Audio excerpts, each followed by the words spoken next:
glad you're here. Thank you very much for joining me. Please subscribe. Please thumbs up my videos. Make sure you're still subscribed. Yeah, YouTube's been unsubscribing people, and a lot of times when they go to check to see if they're still subscribed to their favorite creator, they found out that they've been unsubscribed. So please check. Anytime the economy goes to crap, belly up, countries go to war. It's nothing but lies about how our economy is doing so good. I highly recommend that people go to Ox Talks, Oxtalks, if you want to find out the truth about what's going on with the economy. And it's not good. Yeah, we got a worse crash coming than what happened in 2008 with the crash of the banking system where the government had to come in and bail all those banks out. The world's government has security through what they call mutual assured destruction. And the playing field was pretty level until recently, where Russia has been developing new weapons of mass destruction. They are greatly ahead of what the U.S. has developed. Russia now has at least 5 hypersonic missiles, where the U.S. has none. And recently, Russia has developed and demonstrated the use of nuclear propulsion in rockets and missiles. The U.S. has none. Nuclear propulsion, um, it's different than regular rockets where they have a certain amount of fuel and it would be spent, used up, and can only travel so far. That's why they had short-range missiles, intermediate missiles, and long-range missiles. But this new nuclear propulsion missile has no limitation for how far it can travel. They've been working on this for many decades. I found information about back in 2019 when they were doing tests for this nuclear propulsion, and there was a mishap, an explosion where many of the scientists were killed. At least 2 were killed from massive radiation exposure within hours of the explosion. That test was somewhere northwest, about 600 kilometers northwest of Moscow, and the radiation cloud actually traveled all the way to Norway. They also have a missile that can hide under the oceans called the Poseidon. That one can travel about 500 miles an hour, but that one is not, I don't believe it's nuclear thermal propulsion, but it can deliver a payload that would create a tsunami because it's under the water of radiation. Russia's new nuclear powered missiles use fission to drive air breathing engines, enabling unlimited range. On October 21st of this year, somewhere over Novaya Zemlya, Russia did a successful test where their rocket flew 14,000 kilometers, 8,700 miles, in 15 hours. Using Google Earth, here's the location where they did that test. The little X's that I got drawn out here is past tests and submarines, nuclear submarines that have sunk. This whole area, I've talked about this in the past, is contaminated with radiation. And they do fishing there. Different countries actually go fishing there. Yeah. And to think that you might be getting fish from this location that is highly radioactive. Here you can see we got Norway, and that's where the 2019 test of radiation ended up going from one of their tests over 35 kilometers, I believe that it drifted. But the radiation that was detected, thank God it was, a real short life for the different isotopes.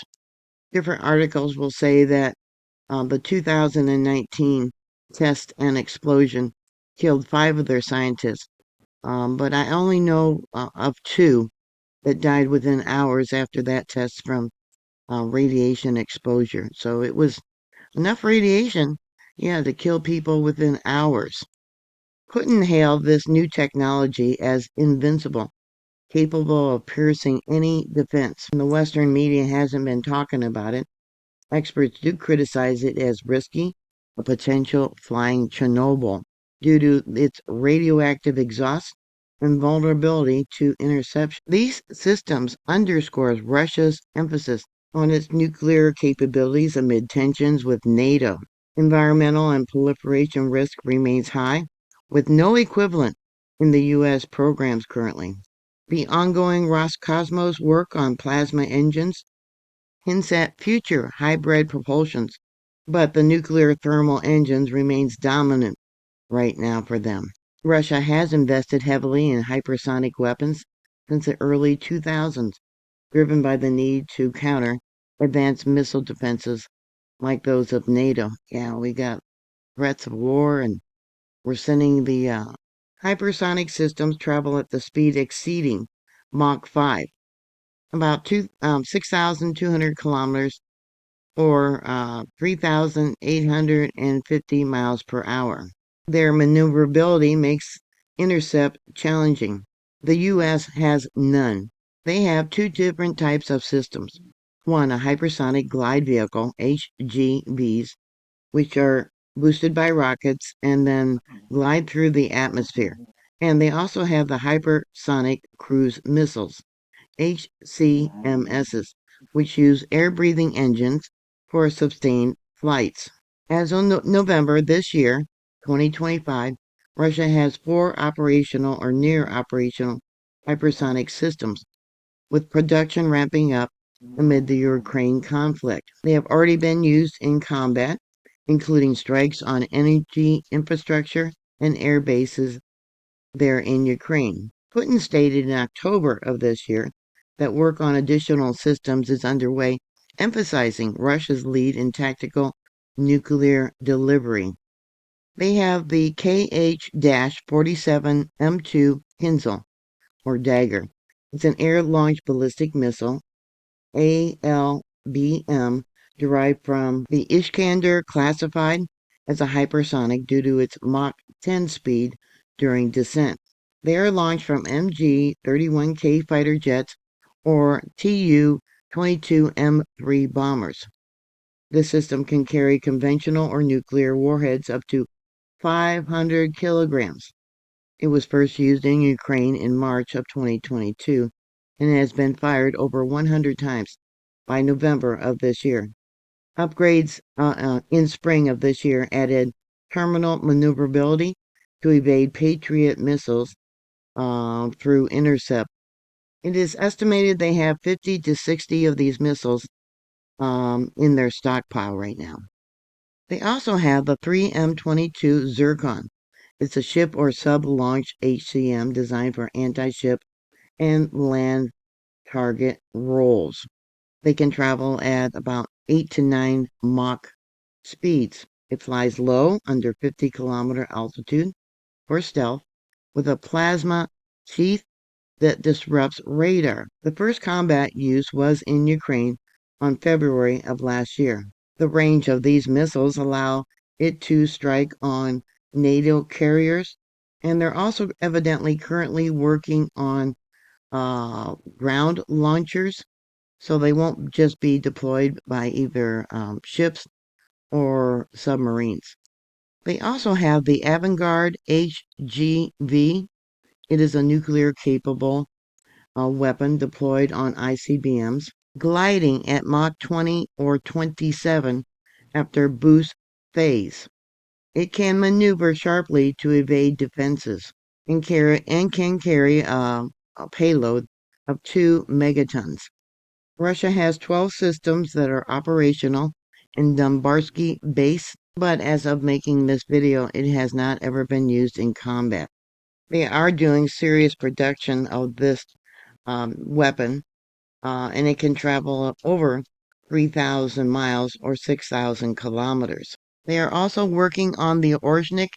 Now that one too is a hypersonic missile maneuvering warhead.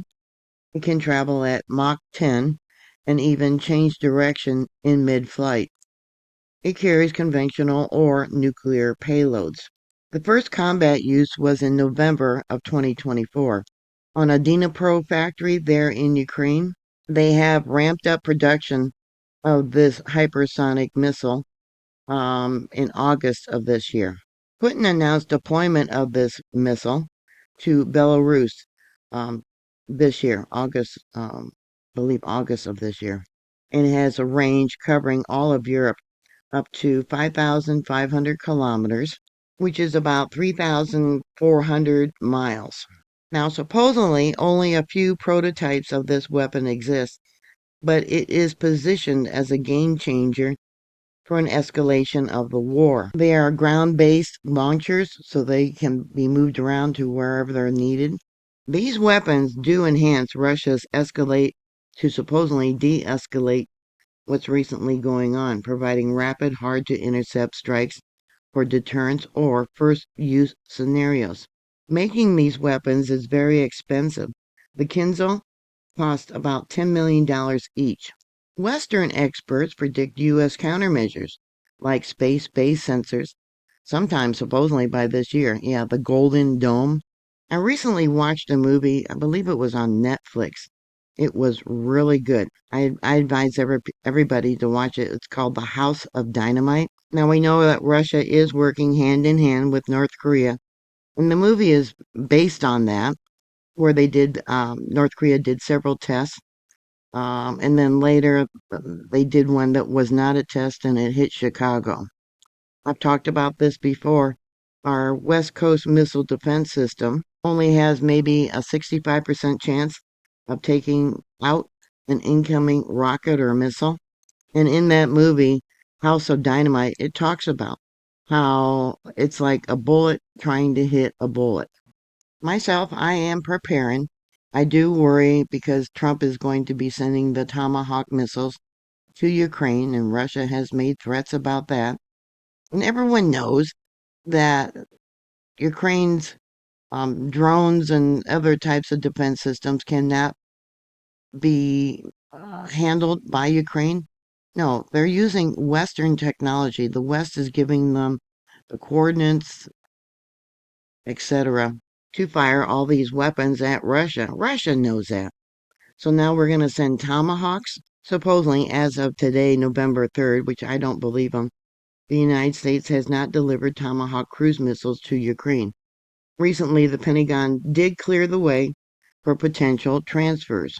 President Donald Trump has publicly stated he is not considering providing them for now. He claims because it escalates the risk of war with Russia and we need to preserve our U.S. stockpile. Our stockpiles are greatly depleted right now because we've been sending everything to Ukraine. Ukrainian President Zelensky and Trump thinks that the threat of sending these tomahawks to Ukraine would bring Russia to the meeting table. It's not going to do that. Not when they have nuclear-powered missiles and hypersonic other types of weapons. It ain't gonna bring Russia to the table. They are ahead of us in development of these weapons of war. Yeah, I bet you Putin's just laughing about this. The cost of the Tomahawks is somewhere between $2 and $2.5 million each. They can be reprogrammed in mid-flight for retargeting. The U.S. currently has somewhere around 1,000 of these Tomahawk missiles. Zelensky has said he wants them badly for strikes of up to 1,500 miles or 2,500 kilometers away, potentially reaching Moscow. How many times have we heard that we were going to send different weapons to Ukraine at a so-and-so date, and to come to find out later that they had already been sent there? The Pentagon gave the green light to send these weapons in October. The Kremlin has called the Tomahawks a new step of aggression, with former President Dmitry Medvedev warning it could end badly for everyone. Russia views them as a direct threat to its heartland, potentially prompting hypersonic retaliation, such as using the Kinzel. Now, once again, the Kinzel can travel at Mach 10. It is either a conventional or a nuclear weapon, can be deployed by MiG-31Ks or the bombers, the Tu-22M3. So if we do send the Tomahawks, say maybe 100 or 200 of the 1,000 plus that we have, they could target 1,900 Russian sites such as refineries, air bases, etc. Zelensky says it would deflate Putin's interest. Well, that's a bunch of baloney when they got nuclear powered missiles. Like I said, anytime, different countries' economy goes belly up, yeah. And the US has done this many times. We go to war. So if you really want to know what's going on with our economy, I advise you to go to Ox Talks, Oxtalks.